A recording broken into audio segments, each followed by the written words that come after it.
This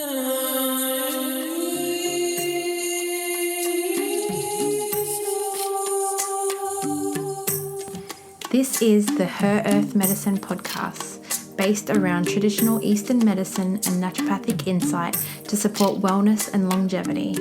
My name is Sandy Ross, and I am a naturopath and practitioner of traditional Chinese medicine. Thank you for tuning in, and I hope you enjoy this episode. So I want to talk a little bit about winter and letting ourselves actually surrender to slowing down. If we think about, animals, for example, what do they do throughout the winter months that are in the icy snow parts of the world? So they hibernate, they go into their caves, and obviously they sleep until it gets warmer when they come out, and then they're more active. And if we look at what happens to water when we're going into the kind of freezing cold winter, it freezes and it becomes still.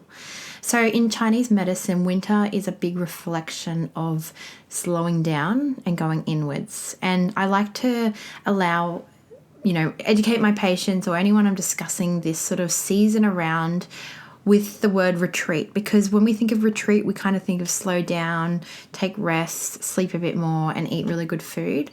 And so winter's about retreating for the body. We want to just allow ourselves to give ourselves permission to stop and to slow down. So, if you've got young kids, for example, they might be actually sleeping in a little bit later than what they normally would. So you get a little bit more of a sleep in. So instead of trying to set your alarm and sort of do the 5 a.m. club thing and get up and exercise or do your meditation, just allow yourself to sleep some more. Sleep is so powerful. Sleep is one of the most healing things we can do for our body. When we sleep, we have these immune cells in our brain called microglia that actually, they respond to wear and tear. And so they kind of come in and detox the brain and take all the bad stuff out and kind of, reactivate and reset the whole system in the brain while we're sleeping.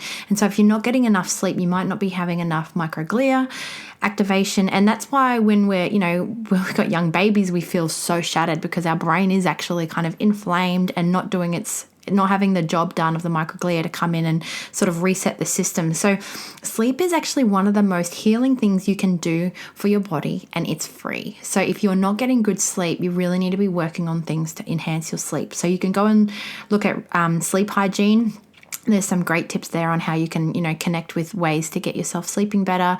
We all know about blue lights, or if you don't know about blue lights, get rid of your screens an hour or two before bed, or use the blue light blockers. Change the lights in your room, read a hardcover book instead of being on your phone.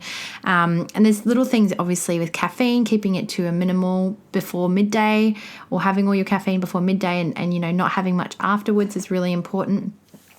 But just allowing yourself to have good restorative sleep is so important. And so allow yourself to sleep in that little bit longer if your children are sleeping in, or if you don't have children, just allow yourself to sleep in and give yourself permission to rest a bit more. This is one huge part of Chinese medicine. So if we think of in nature, those animals going into hibernation or the ice sort of freezing over, we want to apply that inwards. We're, 70% or so water. And so there's a big reflection of the seasons internally with us in Chinese medicine.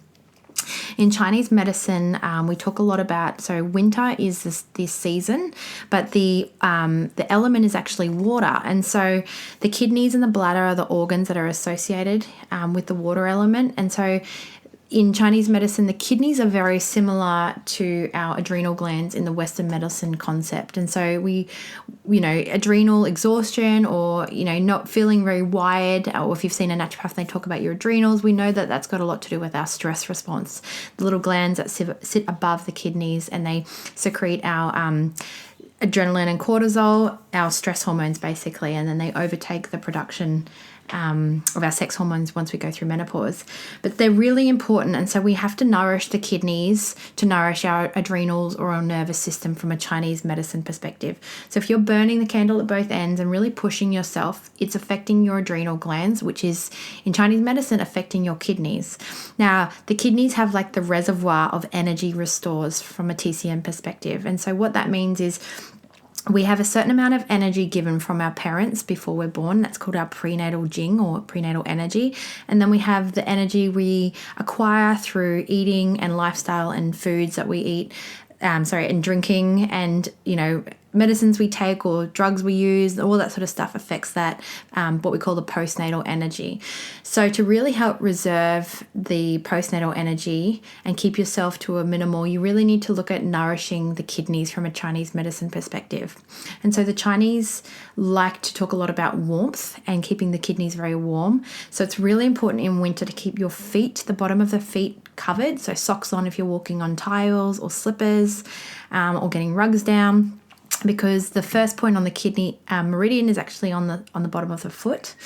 So that's where the cold can come in, and it can also come in through the back of the neck. There's a point that we have a lot of wind come through in the back of the neck, and that's why scarves are really important, or jackets, or a hoodie, keeping your neck warm. Especially, it's I'm always think of like RPM, and they put the fans on blasting in winter, and it's going on the back of my neck, and I'm like, no, I'm going to get a stiff neck. But just to give you an idea, we want to kind of keep ourselves away from drafts and that cold weather on the back of our neck, and also our lower back too. So girls, covering up your midriffs as much as you can to sort of reserve that kidney energy. And so keeping warm, dressing appropriately through winter is very important aspect of really helping to reserve that energy, which will affect the rest of the seasons of the year. So, you're feeling really fatigued in summer, it might be because you kept going and burning yourself out through winter.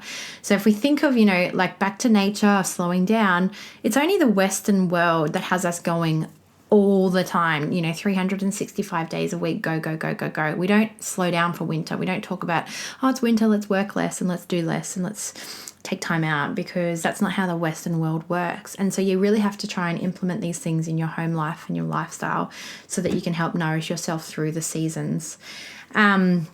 And it's all about the yin energy in Chinese medicine, which is all about calm. It's about nighttime. It's about more sleep and rest and eating nice, foods that are very good for the yin energy. So with food comes the aspect of we want to nourish the salty flavors because they're good for the kidneys, but also the yang aspect, which is the warming food. So salty things are things like obviously seaweed or salt itself, nori, miso soups, a bit of good quality tamari or soy sauce, black beans, and dark leafy greens. But the yang energy is more warming and cooked things. So, things with a little bit more spice to them, or a bit of pepper, or those lovely, spices like cinnamon and ginger, and cumin and cardamom and all those, and nutmeg, those warming sort of acidity sort of flavors that enhance the ability to make that food go from a cool or a neutral food to a more warming food.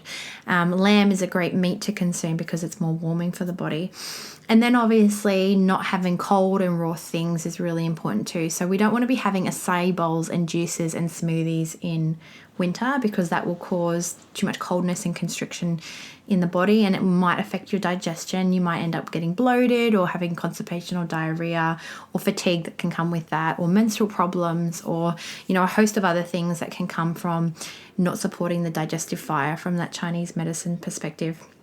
And so this podcast, I just wanted to talk a little bit about allowing yourself to slow down, giving yourself permission to let go and not feel lazy and like you're lacking motivation, because this is the whole part of the concept of the seasons, is just sort of following through. And then as it starts to warm up, this is where you can pick up your exercise and your energy. And if you are really into exercise, and I'm still exercising, but I'll go later on in the day when it's a bit warmer. I'm trying to do more yoga or tai chi and saunas and that sort of stuff. So it's not saying you can't exercise and you can't eat the way you want to. It's about just maybe giving yourself an hour or two, sleep in more, and maybe do a little bit of a later exercise routine, or slow down with your exercise routine. You don't have to be trying to pump yourself and push yourself. And this goes a lot with my fertility patients. I see them trying to do so much all the time to fit everything in, and sometimes you just need to let go and surrender to the process, that sometimes less is more. So I hope this kind of gives you a little bit of an insight as to the winter season in Chinese medicine, and gives you that permission you need to just rest a little bit more, and maybe share this with someone that needs to hear it too, that's pushing themselves just that little bit too much. Because if you don't slow down and surrender through winter, then you do struggle with your energy in those other seasons.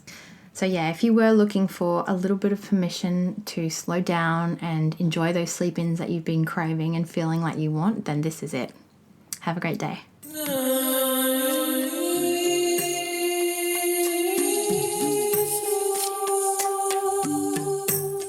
Thank you for listening. I have been a practitioner of naturopathic and Chinese medicine for over a decade. I have a master's degree of health science and I am an academic lecturer at Australia's leading natural medicine college. I am available worldwide online for bookings. Simply go to sandyrosshealth.com.